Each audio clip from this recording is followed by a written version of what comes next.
Hello, everyone, and welcome back to Podcast Easy English, where learning English is easy and fun. I'm Emma. Hello, Emma, and hello to all our fantastic listeners around the world. I'm doing marvelously today. How about you? I'm feeling energized, Mike. Today we are talking about something central to every language, daily life. We are moving past the simple, I'm fine, thank you. We want to give you the vocabulary to describe your day with color and detail so you sound natural and confident. But first, a quick favor. If you enjoy learning with us, please subscribe and give this episode a big like right now.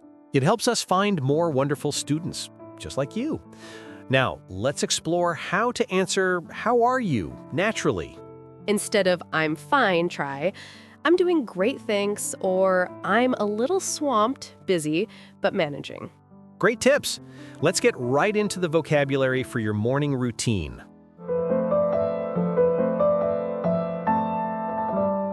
Okay, everyone, we're starting with the most practical thing, your morning routine. This is perfect for practicing the present simple tense, which we use for habits and things you do every day. Absolutely. The structure is simple.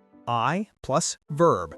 Let's walk through the steps and you can repeat the phrases after us. My day begins when I wake up around 7 a.m., but I confess I usually hit the snooze button for 10 minutes before I finally get up. So you wake up first and then you get up later. A vital difference. Do you start your day with coffee immediately? Not immediately. First, I quickly make my bed. Then I head straight to the bathroom to brush my teeth and wash my face. That's an efficient start. Many people have a routine of showering, too. What's next before you leave the bedroom? Then I get dressed. That just means putting my clothes on. Only after I'm dressed do I go to the kitchen to deal with breakfast. Time for food. Remember, it's very natural to say, I have breakfast instead of I eat breakfast. Use have for eating and drinking. I agree. I make a pot of coffee, a big one, and I usually have a bowl of oatmeal or some fruit. What about your breakfast, Mike? I don't have time to cook a proper meal, so I often just grab a protein bar. Notice the negative. I don't have time. After breakfast, before I officially start working, I always check my email and briefly scroll through social media. It's a bad habit, I know. We all do it. Now, think about the key verbs here. Snooze, get up, get dressed, make, and have. These are essential. Also, remember the negative structure for things you don't do. I don't take a shower in the morning. I take one in the evening. That's a great example. Mastering these simple phrases is the first step to fluency in daily conversations. Perfect. Now that we're dressed and caffeinated, let's talk about the commute and getting to work. Welcome back. You're dressed, you're energized, and now it's time to leave the house and face the world. This journey is what we call the commute. The commute is packed with useful English, especially when it comes to prepositions and travel verbs. Mike, what's your typical commute like? I usually leave the house at 8:15 a.m. and walk to the train station. I then catch the train. Notice we use catch for a bus or a train, not take. I catch the train. That's a great vocabulary point. And how do you talk about the way you travel? We use the preposition by for transport. I commute by train, by car, or by bus. Exactly. But if you walk, the preposition changes. I commute on foot from the station to my office. If you drive, you just say, I drive to work. Excellent. So let's quickly review the key prepositions of transport. By for vehicles and on for walking. Simple, right? It is. Now let's talk about the biggest travel mistake people make. Being late. This brings us to a major confusion point. On time versus in time. Yeah, this is vital for work. We use on time when we mean at the exact scheduled minute, punctual. For example, the meeting starts at 9 a.m., so I must arrive on time. And we use in time to mean early enough to do something or before the deadline. For example, I ran and got there just in time for the train. I made it before the doors closed. Ah, I see. So on time is about punctuality, and in time is about sufficiency. If your boss says be on time, they mean be exact. Precisely. Now that you're at the office or university, your daily conversation shifts to tasks. Let's look at key work and study vocabulary. Many work verbs involve getting things done. Mike, what do you say when you have tasks left over from yesterday? I say I need to catch up on emails from yesterday. And catch up on the means to deal with work you should have done earlier. This afternoon, I will work on the new marketing strategy. And for students, you might say you need to attend a lecture, take notes on a complicated topic, or hand in an assignment, which means submitting it, before the deadline. We also use prepositions of place here. I work at an office. I have a class at 10 a.m. and I am working on the report. To summarize your day, you can use great adjectives. My morning was very productive. Or, I got a lot done today. That sounds very professional. It does.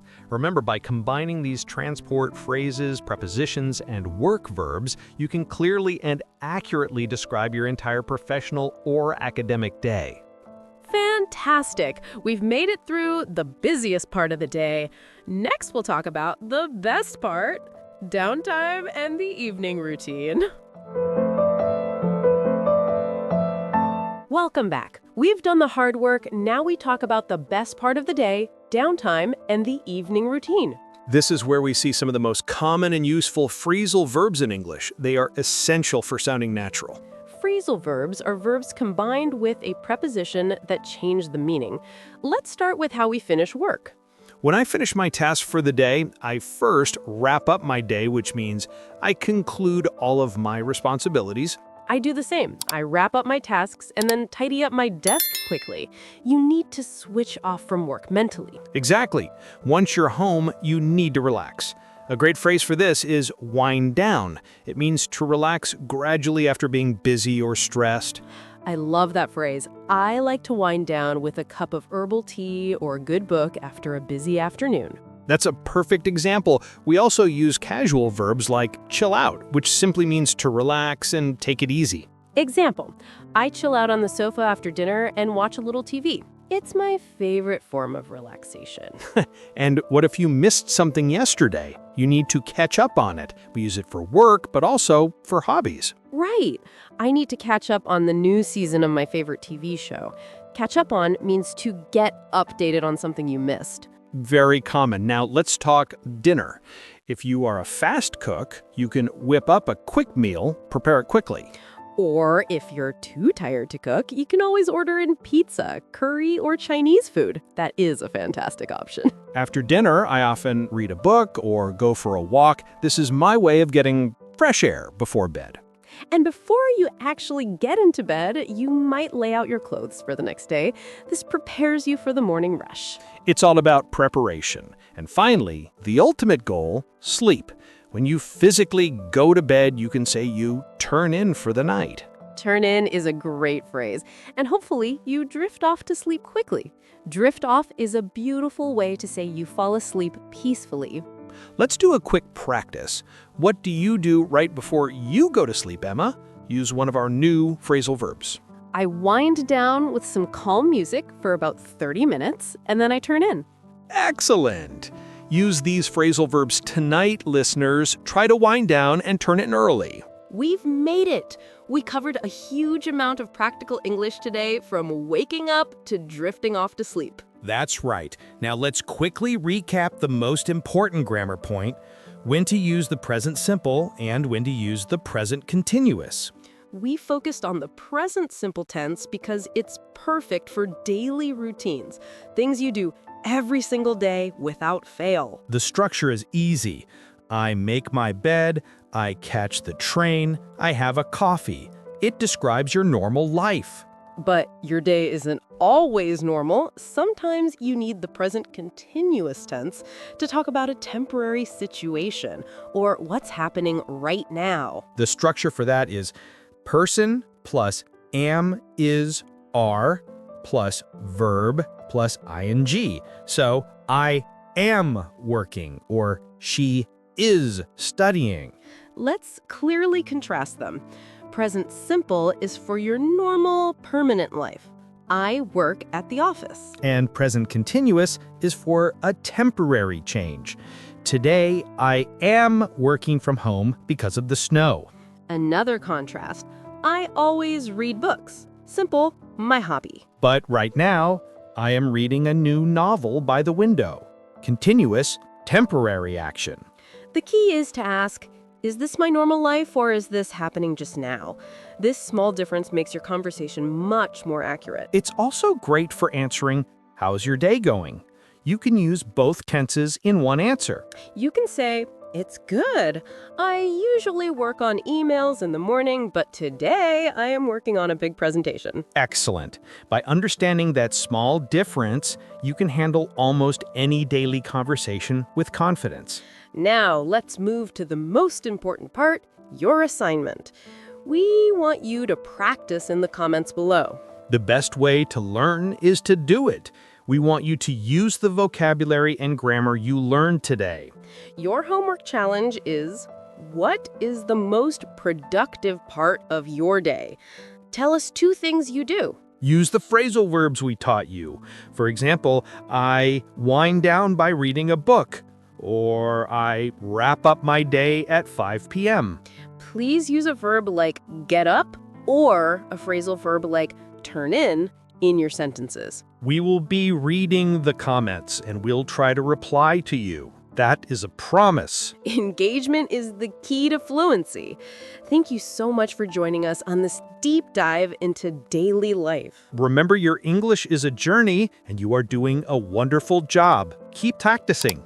Don't forget to subscribe and like this episode so we can keep bringing you practical lessons. We appreciate all your support. We will catch up with you in the next episode for more English lessons. Goodbye for now. See you next time.